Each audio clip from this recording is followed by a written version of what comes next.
Baiklah,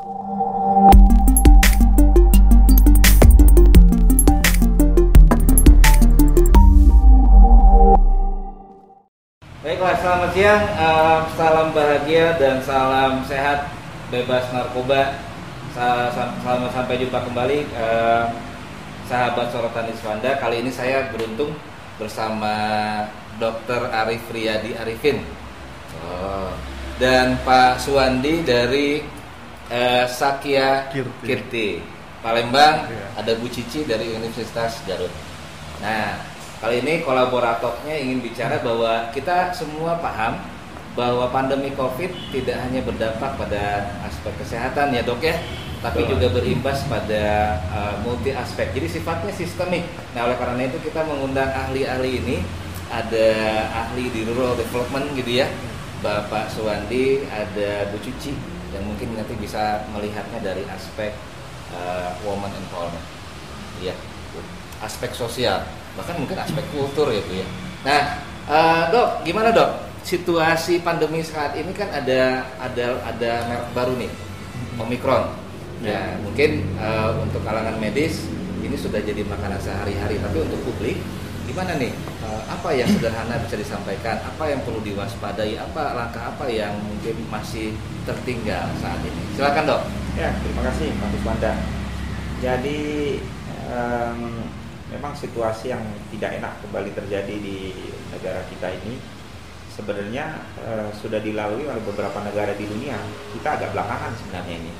Jadi negara lain di dunia itu sudah mengalami gelombang ke-3 masuk ke-4, nah kita baru masuk ke-3. Hanya alhamdulillahnya gelombang ke-3 kita lebih disebabkan oleh Omicron yang secara kelas dibandingkan Delta. Varian ini walaupun spreadingnya lebih cepat, namun bahasanya tuh severitasnya tidak seberat Delta lah. Mungkin kemarin di kementerian ataupun dari pejabat-pejabat publik sudah menyampaikan bahwa tidak seberat yang diperkirakan seperti Delta, hanya memang penyebarannya jauh lebih cepat. Hal ini bisa dilihat dari bagaimana laju penyebarannya. Kita lihat sendiri aja, sampai hari ini aja kita sudah nembus, kalau saya nggak salah 60.000 ya, 60.000. Boleh dibilang Omicron ini kalau nggak salah pertengahan Januari, dalam 1 bulan kita hampir menyamai dengan kasus Delta waktu itu. Jadi ya sangat luar biasa kalau dilihat dari kecepatan. Tapi bagaimana angka kematiannya? Memang kalau secara mortalitasnya tidak seberat dengan Delta. Saya pribadi memang hadapin juga di lapangan. Alhamdulillah kalau ketemu pasien yang kita rawat dengan gejala sedang tidak seperti waktu dengan Delta. Kalau Delta itu kita lihat sendiri ya, keterpakaian oksigen sangat tinggi sekali, berbeda jauh dengan sekarang yang tidak terlalu seperti dulu. Tapi tetap saja yang namanya kita menjaga prokes tetap. Kedua ya, walaupun tidak seberat Delta, namun pada beberapa individual akan memberikan efek yang berat juga, terutama pada orang komorbid, kemudian yang belum divaksinasi, kemudian pada usia geriatri atau usia-usia yang sudah berumur, itu memberikan dampak yang cukup lumayan. Jadi tetap saja, kalaupun kita yang muda itu lebih boleh dibilang muda-muda, sudah vaksin 2 kali, kita prokes, sebenarnya kalau di kita mudah-mudahan sih ringan. Tetapi yang mesti dipikirkan ialah sekeliling kita sebenarnya. Karena di rumah kita ada anak, ada istri, ya mungkin ada orang tua kita yang lebih berusia. Nah ini yang mereka yang lebih rentan dibanding kita. Gitu Pak Riswanda. Nah jadi berarti boleh jalan-jalan ke mall kecuali memang untuk klaster-klaster usia di atas berapa dok biasanya? Kalau dari saya kemarin disampaikan itu sebenarnya yang agak rentan tuh di atas 45 ya, yang 45.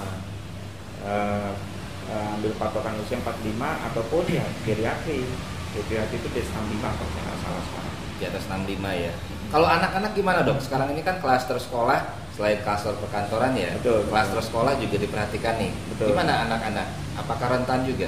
Anak-anak ya sebenarnya kalau anak-anak begini, anak-anak kan memang sudah divaksin ya. Jadi walaupun rentan, tapi severitasnya sampai sekarang pun masih hitungannya ringan sebenarnya. Sehingga pemerintah sendiri kita lihat masih mengambil kebijakan sebagian masih dengan PTM tetap berjalan. Walaupun ada juga beberapa daerah yang PTM-nya kembali ditiadakan. Jadi kembali dilihat situasi masing-masing daerah. Oke.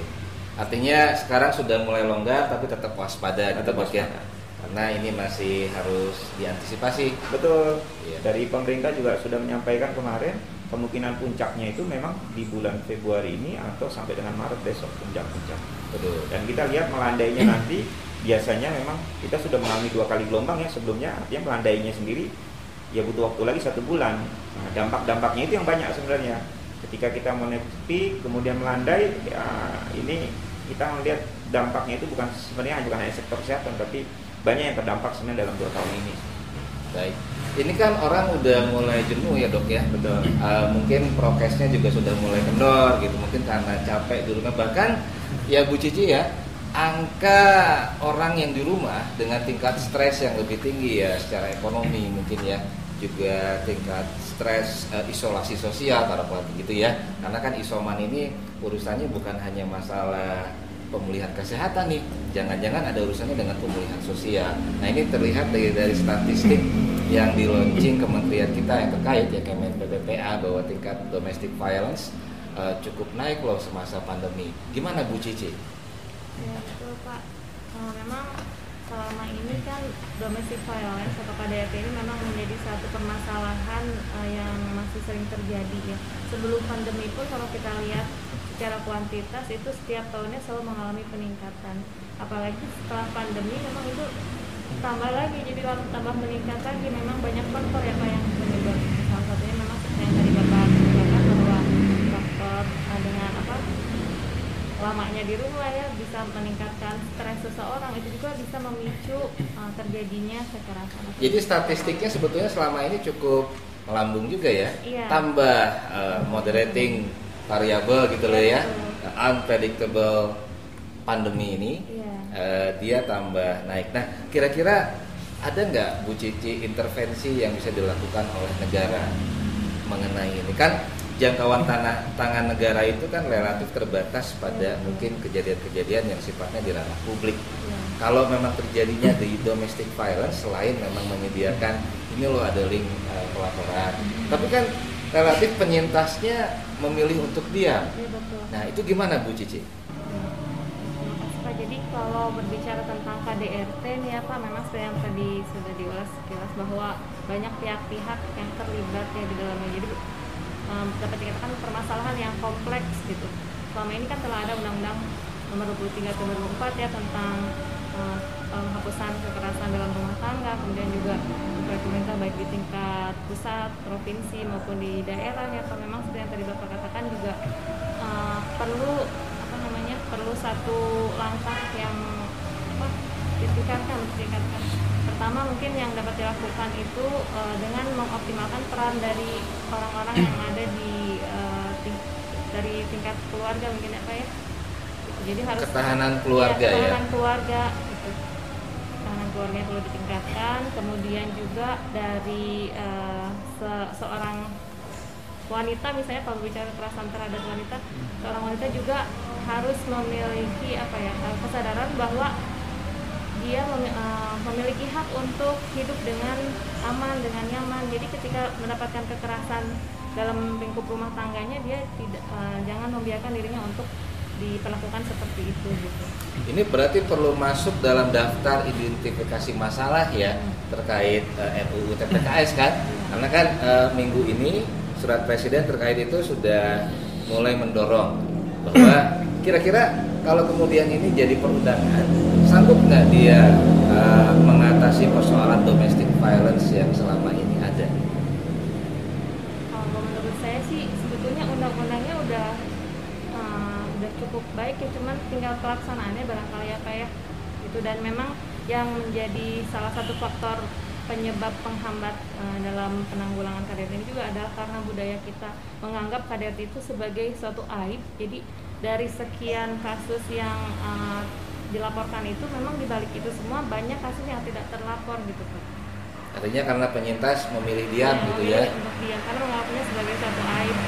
Nah apalagi nanti kalau pada saat kita belanja ke wilayah yang urban ya Pak, rural ya Pak Suwandi, sorry, itu kan lebih gaungnya lebih tidak terdengar lagi mungkin ya, mungkin karena orang juga aspek keeratannya secara kultural lebih yang seperti dari Bu Cici bilang kan ya, jangan-jangan ini ada stereotip nih di sini, mungkin di wilayah yang rural. Nggak tahu saya, gimana menurut Pak Suwandi? Apalagi kan sekarang di era pandemi ini kesehatan mental juga perlu diperhatikan ya dok ya. Betul. Relatif kan tingkat kekerasan, baik itu kekerasan seksual maupun kekerasan dalam fisik ya, ataupun juga kekerasan secara verbal, secara psikomatik gitu ya. Nah gimana Pak Suwandi, wilayah wilayah yang relatif regional atau wilayah yang relatif rural ini gimana kira-kira? Dalam hal ini kan pandemi COVID membuat stresor orang mau yang dia hidup di wilayah perkotaan maupun perdesaan cukup tinggi. Gimana menurut Pak Suwandi? Kalau di desa ya Pak ya, ini khususnya di Kabupaten Pali itu di Provinsi Sumatera Selatan, COVID ini sebenarnya dampaknya banyak sekali Pak, apalagi dari segi pekerjaan. Masih banyak yang memang masyarakat yang kerja di kota imbasnya PHK, jadi mereka pulang ke kampung. Nah di sini juga di desa Pak ya, untuk COVID ini saya perlu kasih tahu untuk dana desa khususnya ini untuk pedesaan perkotaan ini kita mau tujuan undang-undang dari dana desa itu untuk penyetaraan antara kota dengan desa. Nah, disinilah manfaat dari dana desa Pak ya, untuk penyetaraan tadi, karena memang desa ini jarang dilirik sama pemerintah, makanya. Nah, jadi dari dana desa ini meningkat. COVID itu sejak COVID ini yang dulunya ini uang dana desa tadi seutuhnya itu hanya untuk pembangunan, baik itu pembangunan fisik maupun pemberdayaan masyarakat. Nah, jadi uang dana desa ini ada sekarang untuk saat ini diperuntukkan untuk masyarakat. Kalau dulu itu COVID itu kalau nggak salah itu tahun 2020 ya Pak ya. Awal COVID itu Maret 2020. Benar nggak? Benar ya. Nah, ini dana COVID ini 20% dialokasikan dari uang dana desa. Nah, sekarang 2002 ada peraturan mengeluarkan bahwa uang dana desa ini akan dikeluarkan 40% dari uang dana desa itu. Jadi ada alokasi 2 kali lipat ya? Iya, yang kalinya hanya 20%, sekarang 40%. Nah, kira-kira mungkin harus dipikirkan peruntukannya ya? Iya, betul Pak. Jadi untuk peruntukannya ini makanya kemarin kepala desa ada demo Pak ya, demo ke Kemendes, karena memang uang dana desa ini keterlibatan itu banyak Pak, dari Kemendagri, kemudian dari Kemenkyu sama Kemendes Pak ya. Tidak hanya satu yang memutuskan, 3 kementerian yang memegang.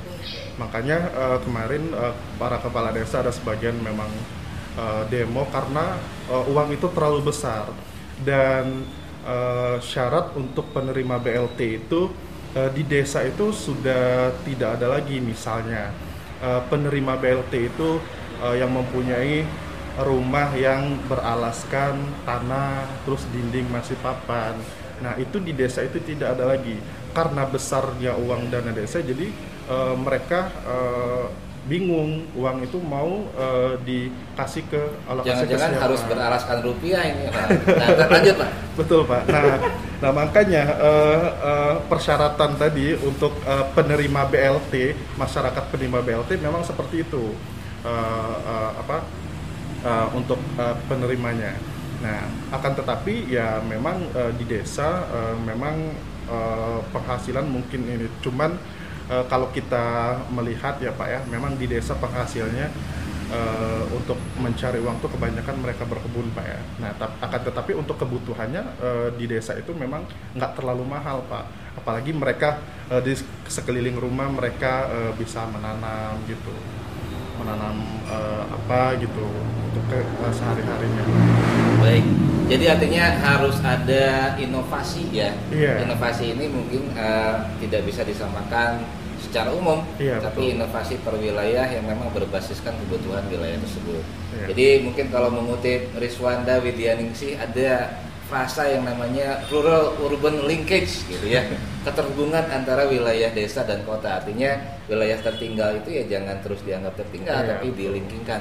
Kan toh sekarang ekspansi wilayah rural sudah seperti kota Pak ya. Iya, Artinya betul. kan kebutuhan mereka jangan-jangan kita stereotip nih bahwa wilayah desa tidak memiliki kebutuhan kota gitu ya kira-kira. Dok, kembali lagi ke masalah penanganan COVID. Kan sekarang ini pemerintah bingung juga ya.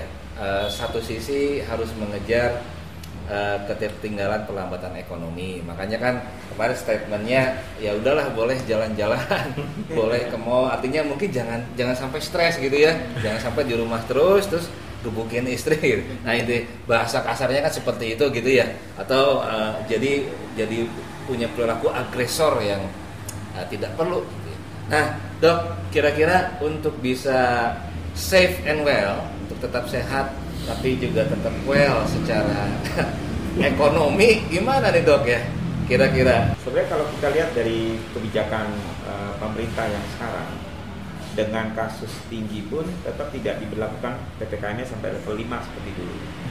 Hal ini memperlihatkan adanya pertimbangan pemerintah kalau kita lihat dari segi derajat severitasnya, kemudian dari penyebarannya, yang ketiga kemudian dari sudah sebaran vaksinasinya yang cukup luas. Jadi dengan dasar-dasar pertimbangan kalau itu yang di bidang kesehatan, sepertinya dan ditunjang oleh kesiapan infrastruktur yang kalau kita lihat Bor aja sekarang kalau nggak salah baru terisi itu tidak seperti kemarin ya, baru sekitar 50-60%. Padahal angka kasusnya sudah cukup tinggi, pemerintah merasa siap. Jadi kalau kita berkaca ke negara luar, Inggris yang sudah berani, bukan artinya melepas pandemi bukan ya, tapi artinya mereka betul-betul melonggarkan. Kita juga berusaha ke sana karena kenapa? Yaitu setelah 2 tahun ini memang banyak masalah-masalah sosial ini yang timbul akibat COVID ini. Kalau kita berlakukan kembali seperti kita ketakutan atau apa, tidak selesai dalam 2 tahun ini, dan recovery kan butuh waktu yang lebih panjang. Sehingga apa yang dilakukan oleh pemerintah sekarang tetap menjaga, namun melonggarkan dengan kalau kita lihat itu berusaha terkontrol. Kalau saya lihat sih seperti itu. Berarti slogan yang lebih mengena apa Dok ya? Masa kebiasaan lebih baru atau bukan masa kebiasaan baru Dok? Apa yang boleh disebut ya? New normal apa? New normal apa? Neo normal gitu ya. New normal. Jadi barunya harus penuh dengan kebaruan. Ya mungkin. Bukan hanya sekedar baru gitu ya. Betul. Baru yang lebih baru. Baru yang lebih baru. Baik, terima kasih. Semoga sorotan yang holistik ini bisa memberikan sedikit insights bahwa pandemi COVID bukan hanya perhatian pada aspek kesehatan, tapi juga aspek sosial kultural, bahkan aspek geospatial planningnya ya, Pak Ruswandi harus diperhatikan. Sekian, terima kasih, salam bahagia.